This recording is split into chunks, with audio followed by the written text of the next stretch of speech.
Whether you're speaking to one person or 100, whether it's a face-to-face meeting or an online conversation, the approach is exactly the same. Be yourself, speak in a conversational style, and apply specific skills and strategies from the fields of public speaking, acting, and social psychology to amplify your message. In other words, the skills that you learn here in Toastmasters are skills that are going to allow you to enhance who you already are. Now, like many people, I never learned how to communicate effectively in college or in any type of formal education. I had to learn when I entered the professional field. My journey started 15 years ago. It was when I started my first company. And one of the things that we had to do with the company is that we had to give monthly presentations to executive teams. And fortunately, I was able to avoid all those presentations. My partner did them. However, there was one time that I actually had to step up and do it. He was not able to make it.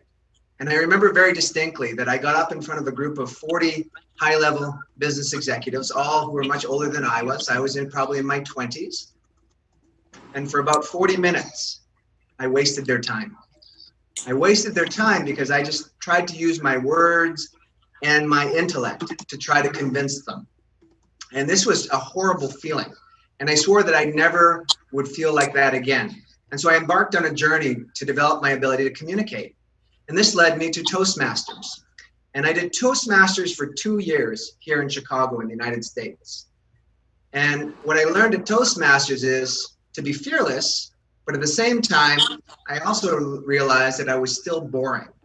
I was boring because, again, although I was fearless, I wasn't using 50% of my ability to communicate to my advantage.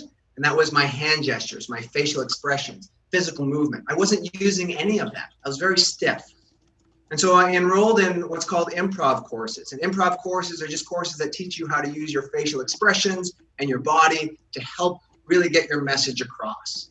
And then after that, I started working with a professional coach who trained me in the third and arguably the most critical component of creating a presentation. And that is how to create structure, how to create a framework of a presentation that people will actually be interested in listening to. And it is that structure which I'm going to share with you today. And that structure has 7 points, and it's called a message map. And this message map can be used in any type of presentation that you ever give, whether it's a sales pitch, whether you're going to do a speech at an event, or any type of situation. If you use this framework as a general guideline, it will help you create really lasting and powerful presentations that people will listen to. So I'm going to quickly do a quick screen share here to be able to show you what's called a message map.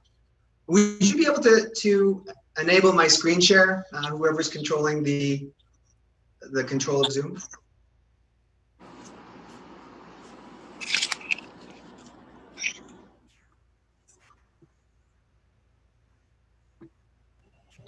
Unfortunately, the host is not here. So, oh, the host is not here. Yeah. The host will join in like okay, 5 no minutes. problem. So when you're speaking, there's always going to be technical difficulties. So this is a perfect example of a technical difficulty. So I'm going to go over. By the way, the message map, I posted it on WhatsApp for everyone. So then if you want to reference it on your phones or on your laptops, you can see it there. The message map that he's going to go over, I think. And so, yeah, perfect. Okay, yeah. We're going to go over, if some of you access it on WhatsApp, I will just go over them point by point by point. It'll be pretty intuitive. The message map just kind of gives you a visual to support it. The first step in creating a message map is the most important. It's knowing who your audience is. And there are 3 crucial components about your audience that you need to know. Number 1, it's called demographics. Second is called ethnographics. And third are called psychographics. Demographics are very straightforward. Who is going to be in your audience? Are they going to be mostly male? Are they going to be female? Are they going to be college students? Or are they going to be senior executives? Knowing that really helps you craft a message that resonates with that group. Imagine crafting a message that's geared toward an 18-year-old, but then you find out that your whole audience is a bunch of 60-year-old business executives. It's not going to fit. Ethnographics is knowing how a person thinks or how they behave based on their ethnic and cultural background. Because based on ethnic and cultural backgrounds, people see and think a little bit differently. And then the third is psychographics. Psychographics are things like what type of music do they like to listen to? What type of social situations do they like to go into? Because all of these affect how people receive your message. I want you to imagine that anytime you give a presentation to a group, generally more than 10 or 15, especially in the modern day, you're going to have people from multiple different generations. You're going to have people whose first language may or may not be English. And then you're going to have people with different educational levels. Some people will have their furthest education may be high school, but then you have other people who have doctoral degrees. And therefore you need to be able to curtail your message to that group. So the first thing that you decide when you're creating a presentation is who's going to be listening. The second thing you think about is the overall theme. And the theme is important because you have to realize that most people are not going to listen to everything you're going to say. They're going to tune out, they're going to get distracted, their phone is going to go off, they may be having issues with things at home that their mind wanders. And so you can create the best presentation ever, but you have to imagine not everybody's going to listen to the whole thing. And that means the theme is crucial. And the theme is, you ask yourself this question: if the audience doesn't remember anything else but this one thing, what is the one thing I want them to remember from having talked to me? That becomes your theme. For example, for today, my theme is, whether you're speaking to one person or 100, the approach is exactly the same. Be yourself, speak in a conversational tone, and apply strategies from different areas, from public speaking to acting to social psychology. So that's my theme. If you ignore or you miss everything else that I want to share with you today, it's that one message. Once you identify your theme, the next step is to identify 3 key points that support that theme.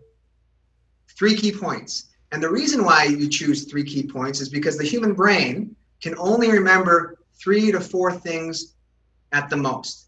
If you think about a lot of presentations that you go into, especially business type presentations, they'll dump a lot of information onto you. It's just too much. Your brain cannot remember that. So if you can remember 3 key points,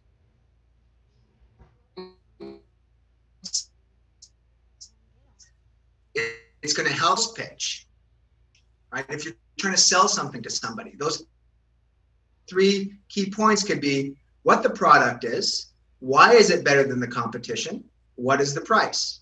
If you're going to a job interview, why are you the best candidate for this position? What specific problem can you solve for a potential employer? When are you available? And 3 points really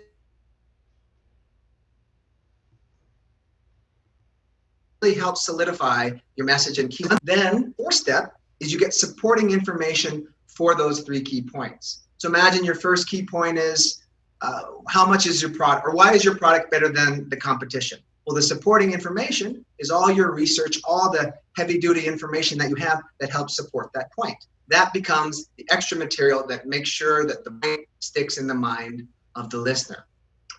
Once you have identified the point, and just like Nasser had said, you come up with a story that helps support your entire message. Because I want you to think about story as being the glue that makes those points stick in the mind of the listener.